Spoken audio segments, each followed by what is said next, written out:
Isa sa publiko na ang proseso ng Bicameral Conference Committee sa 2026 National Budget ayon kay Pangulong Bongbong Marcos. I have the agreement of the Senate President and the Speaker na ganun ang gagawin natin. We will live stream the entire process so that if there are questionable, shall we say, insertions or additions or all that, it will also be clear who moved, who made those changes or who proposed those changes so that people will know. Ayon sa Pangulo, nagkasundo sila ng mga liderato ng Senado at Kamara na i-live stream ang proseso para maging transparent ang pagpasa sa 2026 national budget.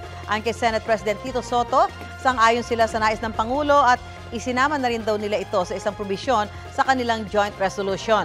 Suportado rin ni House Speaker Bogie D ang pagsasapubliko ng proseso ng BICAM sa national budget para maibalik ang tiwala ng taong bayan sa Kongreso. Aprobado na sa ikatlo at huling pagbasa sa Kamara ang 6.7 trillion pesos na 2026 national budget.